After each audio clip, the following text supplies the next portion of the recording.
నమస్తే. ఈరోజు మనం బ్యాక్ పెయిన్ మరియు దానికోసం చేయవలసిన యోగాసనాలు ఏంటి అనేవి తెలుసుకుందాం. ఈ బ్యాక్ పెయిన్ అనేది ఎక్స్టెండెడ్ పీరియడ్ ఆఫ్ టైం మనకి పూర్ పోస్చర్ ఉండటం వల్ల వచ్చే అవకాశాలు ఉంటాయి. ఈ పూర్ పోస్చర్ అనేది ముందుగా 2 టైప్స్ ఆఫ్ పెల్విక్ టిల్ట్స్ వల్ల జరిగే అవకాశం ఉంటుంది. ఒకటి యాంటీరియర్ పెల్విక్ టిల్ట్స్. ఎప్పుడైతే మనం ఎక్స్ట్రీమ్ స్ట్రైట్గా నుంచొని చెస్ట్ని ఫార్వర్డ్, హిప్స్ని వెనక్కి అని మన కంప్లీట్ స్పైన్ అనేది సి షేప్లోకి కర్వ్ అయిపోయి ఉంటుందో అది anterior pelvic tilt. Posterior pelvic tilt వచ్చేసరికి స్టమక్ని ముందుకు పుష్ చేసి షోల్డర్స్ని స్లౌచ్ చేసి ఉండటం వల్ల పోస్టీరియర్ పెల్విక్ టిల్ట్ అనేది జరుగుతుంది. అప్పుడు మన స్పైన్ అనేది రివర్స్ సి షేప్లో కర్వ్ అయిపోయి ఉంటుంది. ఈ రెండిటి వల్ల కూడా మనం ఎక్స్టెండెడ్ పీరియడ్ ఆఫ్ టైం ఇదే పోస్చర్ మెయింటైన్ చేయడం వల్ల మనకి బ్యాక్ ప్రాబ్లమ్స్ వచ్చే అవకాశాలు ఉంటాయి. దాంతో పాటుగా మన లోవర్ బ్యాక్ మజిల్స్ ఎప్పుడైతే వీక్గా ఉంటాయో దాన్ని ఎక్కువ మనం వర్కౌట్ చేయలేకపోవచ్చో ఆ టైమ్స్లో కూడా మనకి బ్యాక్ పెయిన్ వచ్చే అవకాశం ఉంటుంది. ఇవన్నీ మన పోస్చర్ అలైన్మెంట్ ఇష్యూస్ అయితే, దాంతో పాటుగా మనం హెవీ ఆబ్జెక్ట్స్ని లిఫ్ట్ చేసేటప్పుడు మనం బ్యాక్ స్ట్రైట్గా పెట్టుకోకపోవటం వల్ల లేదంటే ఇంప్రాపర్ పోస్చర్లో లిఫ్ట్ చేయటం వల్ల కూడా మనకి బ్యాక్ పెయిన్ అనేది వచ్చే అవకాశాలు ఉంటాయి. అయితే ఈ బ్యాక్ పెయిన్ అనేది మనం చిన్న చిన్న రెక్టిఫికేషన్స్ చేసుకుంటూ యోగాసనాలు ప్రాక్టీస్ చేస్తూ ఉంటే కనుక వీటిని ఈజీగా అడ్రస్ చేసుకోవచ్చు. ముందుగా బ్యాక్ పెయిన్ అడ్రస్ చేయడానికి చేయవలసిన ఫస్ట్ ఆసన మార్జరీ ఆసన, క్యాట్ పోజ్ అని కూడా అంటారు. ఇది ఎలా చేయాలో ఇప్పుడు చూద్దాం. ముందుగా ఆల్ ఫోర్స్ మీదకి వచ్చేయాలి.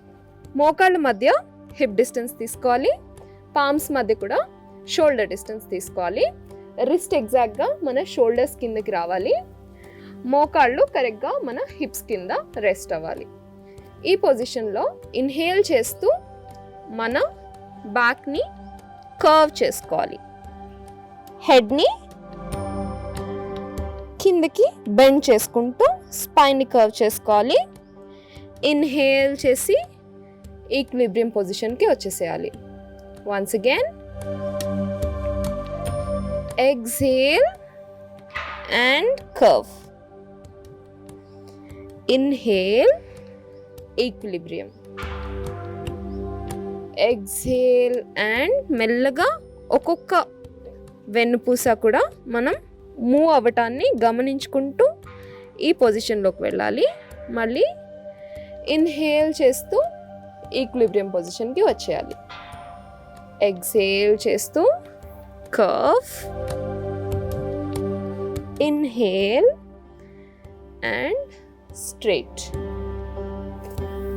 ఈ విధంగా గనక మనం ఈ మార్జరీ ఆసన అనేది ప్రాక్టీస్ చేస్తూ ఉంటే బ్యాక్ పెయిన్ని చాలా వరకు అడ్రస్ చేసుకోవచ్చు. మనం నెక్స్ట్ తెలుసుకోబోయే ఆసన శలభాసన, గ్రాస్ హోపర్ పోజ్ అని కూడా ఆర్ లోకస్ట్ పోజ్ అని కూడా అంటారు. ఇది ఎలా చేయాలో ఇప్పుడు చూద్దాం. దీనికోసం బోర్లా పడుకోవాలి. ముందుగా బోర్లా పడుకొని చేతుల్ని ఐదర్ బాడీకి సైడ్స్లో ఇలా రెస్ట్ తీసుకోవచ్చు, లేదు అంటే పిడికిలు బిగించి మన హిప్స్ కింద కూడా రెస్ట్ తీసుకోవచ్చు. ఇప్పుడు మెల్లగా ఇన్హేల్ చేస్తూ రైట్ లెగ్ని లిఫ్ట్ చేయాలి. ఎక్స్హేల్ చేస్తూ రిలాక్స్. అదేవిధంగా ఇన్హేల్ చేస్తూ లెఫ్ట్ లెగ్ని లిఫ్ట్ చేయాలి. ఎక్స్హేల్ చేస్తూ రిలాక్స్. ఇది ఏకపాద శలభాసన. ఇప్పుడు 2 లెగ్స్తో కనుక మనం ఈ శలభాసన చేస్తే ఎలా చేయొచ్చు అనేది ఇప్పుడు చూద్దాం. Inhale and lift up. Exhale and down. మరొకసారి చూద్దాము. Inhale and lift up. Exhale and down.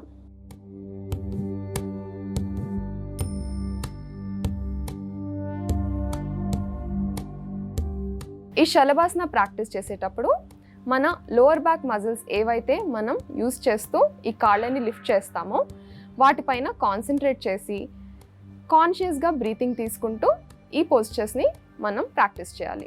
ఇప్పుడు బ్యాక్ పెయిన్ కోసం మనం లయింగ్ డౌన్ పొజిషన్లోనే చేయాల్సిన మరో 2 ఆసనాలు. ఒకటి సుప్త పాదాంగుష్టాసన, మరొకటి ఏకపాద పవనముక్తాసన. ఎలా చేయాలి అనేది ఇప్పుడు చూద్దాం. లయింగ్ డౌన్ పొజిషన్లోకి వెళ్ళిపోవాలి. ముందుగా కంఫర్టబుల్గా లై డౌన్ అయ్యాక పాదాంగుష్టాసన అంటే పాద అంటే ఫుట్, అంగుష్ట అంటే టో. బిగ్ టోని పట్టుకొని ఇన్హేల్ చేస్తూ ఎక్స్టెండ్ చేయాలి. ఇలా చేసినప్పుడు వేరే కాలు పైకి లేవకుండా నేలపైనే ఉండేలా చూసుకోవాలి. Exhale and release. మరొకసారి బొటన్ వేల్ని టైట్గా మన ఫస్ట్ 2 ఫింగర్స్ అండ్ థమ్తో హోల్డ్ చేసి inhale and lift up. Exhale and down. ఈ పాదాంగుష్టాసన అనేది మనం ఇప్పుడు సింగిల్ లెగ్స్తో చేసినట్లుగానే డబుల్ లెగ్స్తో కూడా చేసుకోవచ్చు. అది ముందుగా టోస్ని హోల్డ్ చేసుకొని ఇన్హేల్ అండ్ లిఫ్ట్ అప్. ఈ పొజిషన్లో కొద్దిసేపు హోల్డ్ చేసి నార్మల్ బ్రీతింగ్ తీసుకుంటూ ఎక్సేల్ అండ్ రిలీజ్. ఇది పాదాంగుష్టాసన. ఇప్పుడు ఏకపాద పవనముక్తాసన ఎలా చేయాలి అనేది చూద్దాం. ముందుగా మోకాళ్ళు ఫోల్డ్ చేసి ఫింగర్స్ ఇంటర్లాక్ చేసి ఆ కాల్ని లాక్ చేసుకోవాలి.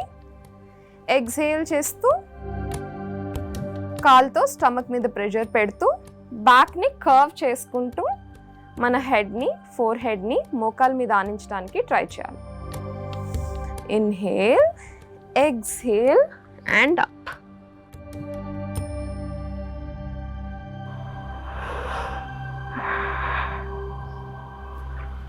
Inhale and relax. అదేవిధంగా లెఫ్ట్ లెగ్తో ముందుగా లెఫ్ట్ లెగ్ని ఫోల్డ్ చేసుకొని 2 చేతులతో ఫింగర్స్ ఇంటర్లాక్ చేసుకొని కాల్ని లాక్ చేయాలి. ముందుగా ఇన్హేల్ చేయాలి, ఎక్సేల్ చేస్తూ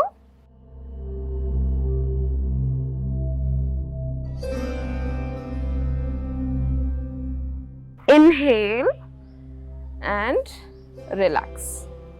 ఈ విధంగా మనం బ్యాక్ పెయిన్ కోసం మార్జరీ ఆసన, శలభాసన, పాదాంగుష్టాసన మరియు ఏకపాద పవనముక్తాసన గనక రెగ్యులర్గా ప్రాక్టీస్ చేసినట్లయితే ఈ బ్యాక్ పెయిన్ అన్న ప్రాబ్లం నుంచి విముక్తులవ్వచ్చు.